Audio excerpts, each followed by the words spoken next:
Bonjour à toutes et à tous, nous nous retrouvons sur le plateau de LDV Média et donc de l'option cinéma audiovisuel du lycée Léonard de Vinci. Nous sommes très heureux d'accueillir Mathilde Chavannes avec Damani. Bonjour. Donc Bonjour. nous allons regarder la première minute de votre court-métrage et vous nous direz ce que vous pouvez nous en dire, nous la présenter et nous la commenter.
Moi, c'était un mot sur les papiers, on s'écrivait plein de mots et tout.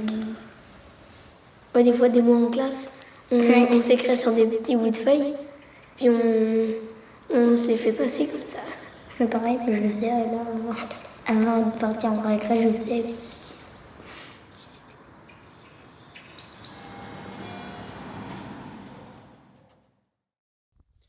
Nous venons de voir donc la première minute de votre court-métrage nommé Amour. Pouvez-vous nous la présenter rapidement ? Oui, bien sûr. C'est un petit peu étrange parce que c'est une première minute qui est vraiment une minute d'ouverture, un petit peu de générique aussi, donc c'est pas forcément celle qui engage le plus dans le film, mais peut-être elle donne déjà l'idée d'un film qui effectivement a un ancrage documentaire, et à la fois le film s'ouvre sur ce SMS et cette image de petite fille qui est déjà une image plutôt de fiction et donc qui permet de croire que peut-être ce documentaire va nous emmener un peu ailleurs à un moment donné. Et voilà, on entend déjà un petit peu les voix des enfants qu'on va ensuite rencontrer en interview dans le film et qui vont nous parler d'amour.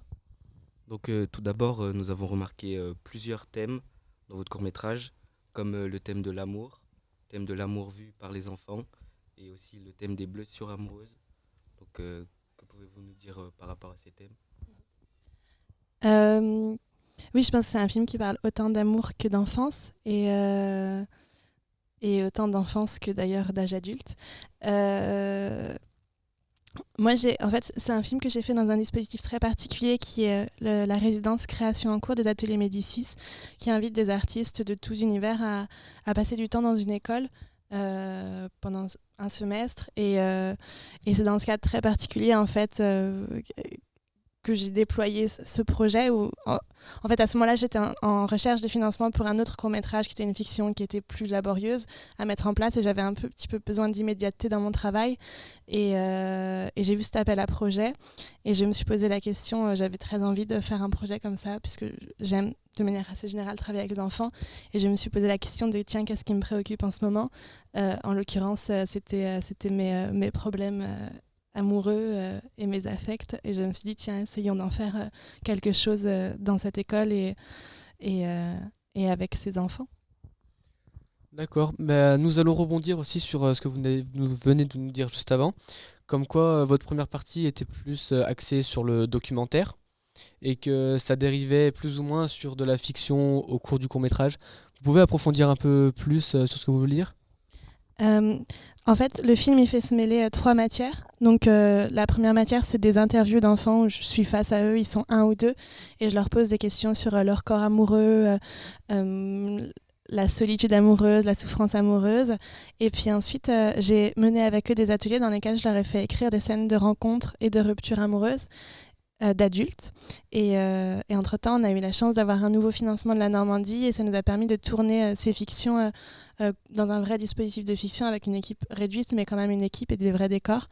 Et du coup, ces 3 matières, documentaire, interview et fiction, s'entremêlent dans le film. C'est vrai qu'au début, il y a un moment comme ça, un petit peu long documentaire où on rentre dans le film. Et après arrive la première fiction, mais c'est pas si net. Le film continue à se faire entremêler les choses, les éléments. Et pourquoi avez-vous choisi des enfants et pas des adultes pour votre court-métrage? Donc, comme je vous disais, c'est vraiment dans le cadre particulier de cette résidence création en cours que j'ai pensé le projet. Et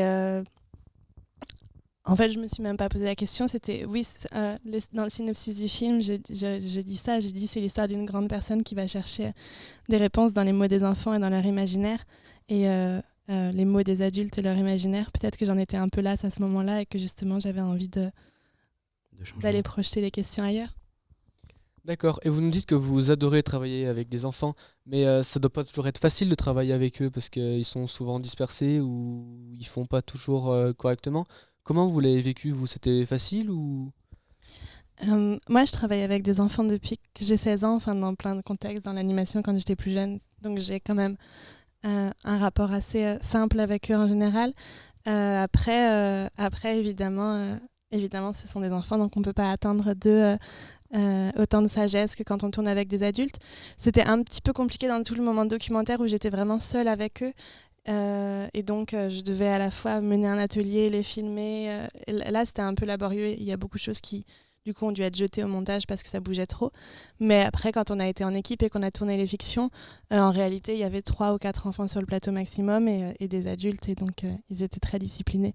Et ce n'étaient pas non plus les enfants les plus énervés du monde. Et comment avez-vous réagi lorsque vous avez vu que ces enfants étaient autant investis dans ces relations amoureuses? Je sais pas si j'ai réagi parce que, en fait, j'ai eu envie de mener ce projet parce que c'est quelque chose à quoi je m'attendais, qui me semblait déjà savoir un peu qu'on projette parfois une grande innocence sur les enfants alors qu'en réalité, ils sont très perméables au monde et qu'ils ont vu beaucoup. En fait, ils observent les relations de leurs parents, ils sont autant exposés que nous à toute l'imagerie quotidienne, la télé, les sites de rencontres, tout ça. Ce que je trouve intéressant, c'est plutôt la manière dont, peut-être, ils ont probablement pas vécu tout ce qu'ils me racontent, mais ils fantasment que si, un peu pour me faire plaisir aussi, je pense des fois, ils veulent me donner à manger, ils veulent permettre au film d'exister. Et c'est ça aussi, je crois, que le film met en scène. Je sais pas si ça répond à ta question. Si. Et du coup, vous nous dites aussi que les enfants, ils sont beaucoup influencés par le monde qui les entoure. Donc, est-ce que vous pensez que les films qu'ils regardent tous les jours peuvent emmener à des clichés comme la tromperie d'une femme et certaines phrases qui reviennent dans certains films? Oui, mais en fait, comme pour nous aussi, adultes ou adultes en devenir, en fait, moi, ce que je trouve intéressant, c'est qu'effectivement, les scénettes qu'ils ont écrites dans le film et ces petites fictions, elles partent toujours de stéréotypes qui sont assez forts. Mais je pense que si on est un petit peu honnête avec nous-mêmes et qu'on enlève un tout petit peu le gras, c'est des stéréotypes qui, en fait, continuent un petit peu à résonner avec nos propres histoires.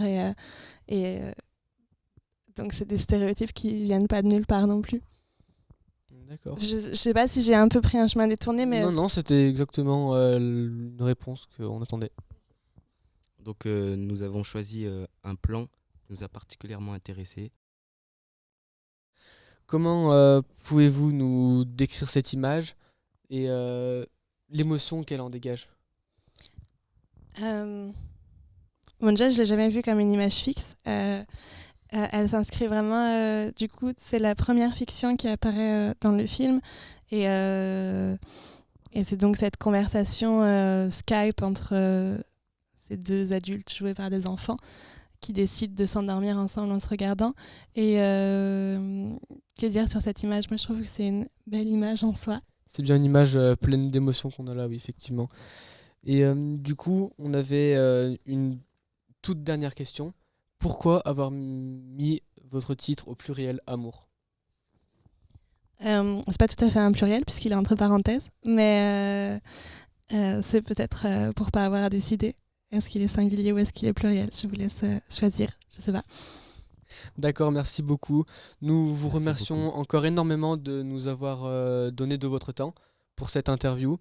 Et on se retrouve Merci pour à vous. très prochainement dans un prochain épisode de Côté Court.